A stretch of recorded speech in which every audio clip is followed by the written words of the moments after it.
नमस्कार, मी डॉक्टर प्रशांत मोरे. आपण आरोग्यासंबंधी व्हिडिओज आपल्या चॅनलवर नियमित बनवत असतो आणि आज आपण ओमेगा 3 फॅटी ॲसिड्स यावर बोलणार आहोत. ओमेगा 3 फॅटी ॲसिड्स हे आपल्या आरोग्यासाठी खूप लाभदायक आहेत.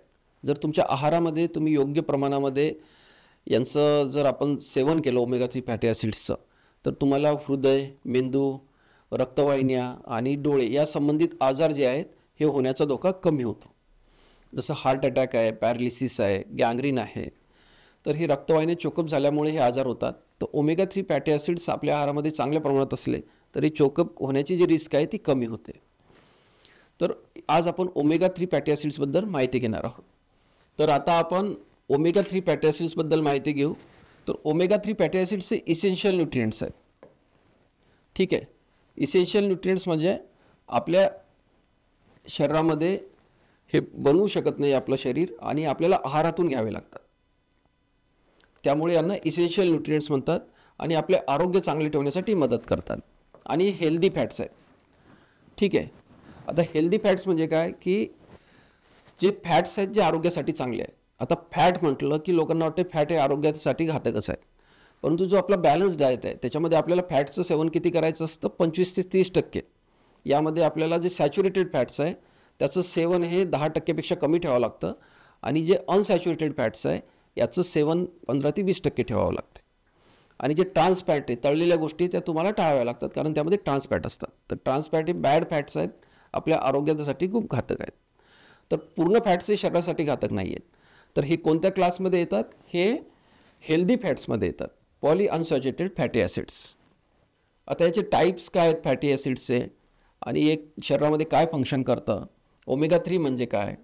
तर हे पॉली अनसॅच्युरेटेड फॅटी ॲसिड्स आहेत आणि आपले जे सेल्स असतात बॉडीमध्ये, ज्या पेशी असतात त्याचं मेम्ब्रेन ते चांगलं ठेवण्यासाठी मदत करतात. त्या सेल टू सेल इंटरॅक्शन्स आहे. मुख्यत्वे करून आपला मेंदू आणि डोळे यामध्ये कॉन्सन्ट्रेटेड असतात जास्त ओमेगा 3 फॅटी ॲसिड्स. जसं ऑलरेडी आपण बघितलं की these are the good fats. Good fats म्हणजे हे आपल्या आरोग्यासाठी, चांगल्या आरोग्यासाठी खूप आवश्यक असतात. हृदयाचं जे फंक्शन आहे चांगलं ठेवण्यास मदत करतात. यानंतर हे काय करतात, आपल्या ज्या पेशी आहेत शरीरामधल्या त्यांचं स्ट्रक्चर जे आहे त्यामध्ये आणि सेल मेम्ब्रेन जे आहे त्यांच्या इंटरॅक्शन्स आहे या व्यवस्थित ठेवण्यासाठी मदत करतात. एंडोक्राईन सिस्टीम आहे, जे शरीरामध्ये विविध हार्मोन्स तयार होतात. एंडोक्राईन सिस्टीम आहे, आपली बॉडी जी वर्क होते, एंडोक्राईन सिस्टीम खूप आवश्यक आहे आपल्या शरीरामध्ये जे बॉडीचं फंक्शन स्मूथली फंक्शन होण्यासाठी. तर एंडोक्राईन सिस्टीमचं कार्यसुद्धा सुरळीत ठेवण्यासाठी हे ओमेगा 3 फॅटी ॲसिड्स आवश्यक आहेत. आता याचे टाईप्स काय ओमेगा 3 फॅटी ॲसिड्सचे? तर याचे मुख्यत्वे करून 3 टाईप्स असतात. ठीक आहे. DHA, EPA आणि ALA. आता जो ALA आहे हा आपल्याला प्लांट सोर्सेसमधून मिळतो. ठीक आहे. आणि हे जे EPA आणि DHA हे आपल्याला मरीन सोर्सेसपासून मिळतात, म्हणजे जे समुद्री जीव आहे त्यामधूनही आपल्याला मिळतं आणि हे प्लांट सोर्सेसपासून मिळतं. आता प्लांट्समधून कोणते जे सोर्सेस आहेत त्यामधून आपल्याला मिळेल हे पुढच्या स्लाईडमध्ये आपण बघणारच आहोत. आणि हे जे ALA याचं तुम्ही सेवन केलं तर हे आपल्या शरीरामध्ये EPA आणि DHA मध्ये कन्वर्ट होतं. ठीक आहे. मग आपल्याला असं वाटेल की आपण ALA जर घेतलं तर आपल्या शरीराची रिक्वायरमेंट याद्वारे पूर्ण व्हायला पाहिजे, EPA DHA बनायला पाहिजे, पण तसं होत नाही. कारण हे जे कन्व्हर्शन आहे ALAचं EPA आणि DHA मध्ये हे फार कमी प्रमाणात होतं, 1 ते 10%च होतं. त्यामुळे फक्त ALA घेतल्याने आपल्या शरीराची जी आवश्यकता आहे EPA आणि DHAची ही पूर्ण होऊ शकत नाही. यामुळे आपल्याला हे विविध सोर्सेसपासून सुद्धा घ्यावं लागतं आणि मुख्यत्वे करून हे मरीन सोर्सेसमध्ये उपलब्ध आहे. याचे EPA आणि DHAचे व्हेगन सोर्स काय, व्हेजिटेरियन सोर्स काय याच्याबद्दल सुद्धा आपण पुढे माहिती घेणार आहोत. EPA DHA बॉडीमध्ये काय करतं, इन्फ्लमेशन जे असतं शरीरामध्ये, सूज जी असते, जे हृदयाचे, मेंदूचे, डोळ्यांचे आजार होतात यांना कमी करण्यास मदत करते. आता आपण बघणार आहोत याचे आपल्या शरीरामध्ये फायदे काय आहेत. ठीक आहे. तर ओमेगा 3 फॅटी ॲसिड्स काय करतं, आपल्या शरीरामध्ये ट्रायग्लिसराईड कमी करतं, HDL कोलेस्ट्रॉलची लेवल वाढवतं. HDL कोलेस्ट्रॉल आणि ट्रायग्लिसराईड. तर हे ट्रायग्लिसराइड्स काय करतात, आपल्या ज्या रक्तवाहिन्या असतात शरीरामधल्या त्याला ब्लॉक करतात. ठीक आहे. समजा आता ही रक्तवाहिनी आहे शरीरामधले, तर ही ट्रायग्लिसराईड आणि LDL कोलेस्ट्रॉल. आता हे HDL cholesterol is a good cholesterol, LDL cholesterol is considered as bad cholesterol. LDL ला आपण बॅड कोलेस्ट्रॉल म्हणतो आणि HDL हे गुड कोलेस्ट्रॉल आहे. ट्रायग्लिसराइड्स आणि बॅड कोलेस्ट्रॉल काय करतात, आपल्या ज्या रक्तवाहिन्या असतात त्यांना ब्लॉकेज करतात.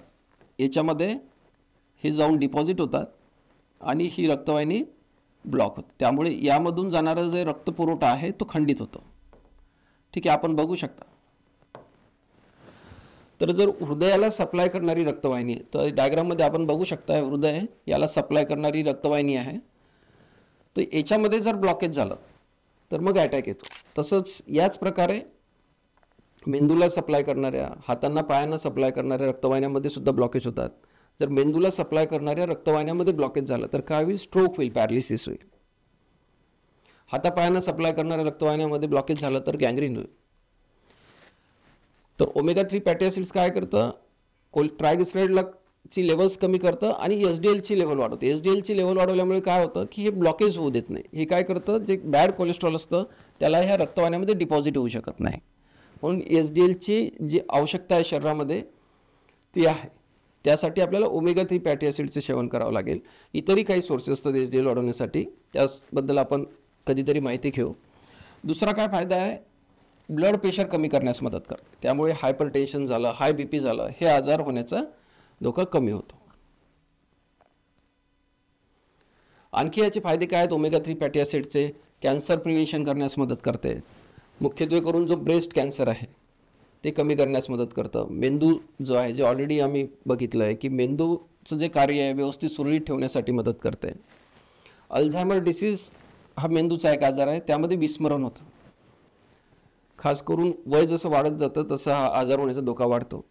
आणि ओमेगा 3 फॅटी ॲसिडची डेफिशियन्सी असेल तर अल्झायमर्स, डिमेन्शिया हे आजार होण्याचे चान्सेस आणखी वाढतात.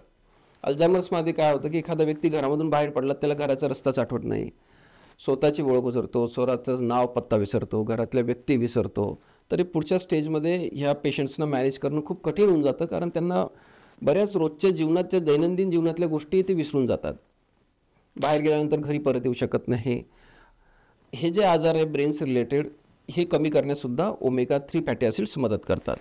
डोळ्यांचं आरोग्य चांगलं ठेवण्यास मदत करतात. जसं आपली जी दृष्टी आहे ती चांगली ठेवण्यास मदत करतात. ज्यांचे डोळे ड्राय असतात ते सुद्धा ड्रायनेस जो आहे डोळ्यांचा कमी करण्यासाठी ओमेगा 3 फॅटी ॲसिड्स हेल्प करतात. तर आता आपण माहिती घेतली की ओमेगा 3 फॅटी ॲसिड्स आपल्याला आवश्यक आहेत. ठीक आहे, अटॅक येण्याचा धोका कमी होतो, पॅरालिसिस, स्ट्रोक येण्याचा धोका कमी होतो, नंतर BPची शक्यता कमी होते, गँग्रीन होण्याचा धोका कमी होतो. तर मग हे आपल्याला आहारातून कुठे मिळतील, तर यामध्ये जसं ऑलरेडी आम्ही बघितलं की ALA हे व्हेजिटेरियन डाएटमधून मिळतं. त्याच्या सोर्सेसबद्दल आपण पुढे माहिती घेणारच आहोत. अगोदर आपण बघू की जे EPA आणि DHA आहेत हे आपल्याला कुठून मिळतात. तर EPA आणि DHA जे आहे हे आपल्याला मॅकरेल, त्यानंतर सॅल्मन, हेरिंग, अँकोवी, व्हाईट फिश, टुना, तर हे जे मासे आहे यांचं सेवन केल्यामुळे आपल्याला हे EHA आणि DPA व्यवस्थित प्रमाणात मिळू शकतात. आता Indian fish with high omega 3 fatty acids, तर आपल्याकडे कोणत्या फिश आहे की त्यामधून आपल्याला हे व्यवस्थित मिळेल. तो ओमेगा 3 मेनली याच्यामधून आपल्याला कोणतं मिळते, EPA आणि DHA. तर यामध्ये बांगडा फिश आपल्याकडे मिळते बऱ्याच प्रमाणात. तर ही जी बांगडा फिश आहे यामधून आपल्याला मिळेल. नंतर रोहू, यानंतर इंडियन सलमान, त्याला रवास जे आपण म्हणतो, पॉम्प्रेट किंवा पॅम्पलेट जी फिश असते, कटला फिश आहे, कटला फिशसुद्धा बऱ्याच भागामध्ये मिळते, त्यामधूनही आपल्याला हे मिळतात. यानंतर अँकोवीस, बासा, कॅटफिश, कॉड, हेडॉक, तर ह्या ज्या फिश आहेत यांचं आपल्याला सेवन करायला पाहिजे. प्रत्येक फिशचं सेवन केल्यानं आपल्याला ओमेगा 3 योग्य प्रमाणात मिळतील असे नाही. तर आपल्याला जी फिश खातो त्यामध्ये ओमेगा 3 फॅटी ॲसिडचं पर्सेंटेज आहे का नाही चांगल्या प्रमाणात हे बघावं लागते. कारण काही फिशमध्ये जे आहे ओमेगा 6 जास्त प्रमाणात असतात आणि ते बॉडीमध्ये इन्फ्लमेशन कॉज करू शकतात. काही फिश फूडमध्ये मर्क्युरीचं जास्त प्रमाण असतं, त्या तुम्हाला टाळाव्या लागतात. तर आपल्याला ज्यामध्ये ओमेगा 3 फॅटी ॲसिड जास्त प्रमाणात असतील त्यांचं सेवन करायला पाहिजे. आणि डायटरी रिकमेंडेशन्स काय आहेत की आपल्याला एका हप्त्यामध्ये 2 वेळा फिशचं सेवन करायला पाहिजे. त्यामुळे तुमच्या शरीराची EPA आणि DHAची जी लेवल्स आहेत ती मेंटेन ठेवण्यास मदत होईल. आता आपण जसं ऑलरेडी बघितलं, ALA आपल्याला कशापासून मिळेल, तर ALA आपल्याला फ्लॅक्सीड, जवस बिया. तर आपल्याकडे आपण महाराष्ट्रामध्ये जवसाची चटणी बनवतो, तरी जवस चटणी तुम्हाला घरामध्ये नेहमी बनवून ठेवायची आहे. आपल्या जेवणामध्ये 2 चम्मच ही चटणी तुम्हाला एका दिवसामध्ये घ्यायची आहे. यानंतर चिया सीड्ससुद्धा मिळतात, चिया सीड्स. तरी ह्या ज्या चिया सीड्स आहेत यांना तुम्ही रात्रभर भिजवून ठेवू शकता आणि सकाळी मग तुम्ही नाश्त्यामध्ये त्यांचा वापर करू शकता. अक्रोड जे आहेत, अक्रोडमध्ये चांगल्या प्रमाणात ALA असतं. हे जे प्लॅन्ट बेस्ड सोर्सेस असतात हे आपल्याला याच्यामधून ALA मिळतं. जसं ऑलरेडी आपण बघितलेलं आहे. याच्यामधून काय मिळेल आपल्याला, ALA.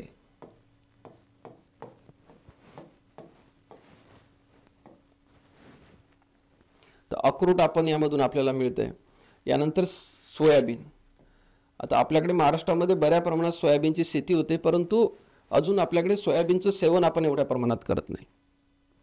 ठीक आहे, तर सोयाबीनसुद्धा आरोग्यासाठी खूप चांगलं आहे. सोयाबीनमध्ये चांगले प्रोटीनसुद्धा असतात. त्यामुळे 1 वाटी सोयाबीन तुम्ही रात्रभर भिजवून ठेवू शकता, सकाळी त्याची उसळ बनवून खाऊ शकता किंवा सोयाबीनची भाजी खाऊ शकता. यामधून तुम्हाला चांगल्या प्रमाणात ALA मिळेल. आणि ALAचे खूप लिमिटेड सोर्सेस आहेत. म्हणजे ओमेगा 3 फॅटी ॲसिड्स आहे खूप कमी जे खाद्यपदार्थ त्यामधून आपल्याला मिळतात. त्यामुळे ते खाद्यपदार्थ तुम्हाला आहारामध्ये ठेवणे फार आवश्यक आहे. जवस बिया, अक्रोड आणि सोयाबीन. आता अडचण काय येते की आपल्या शरीराला तिन्ही ओमेगा 3 फॅटी ॲसिड्स पाहिजे. कोणतं, ALA, यानंतर EPA आणि DH.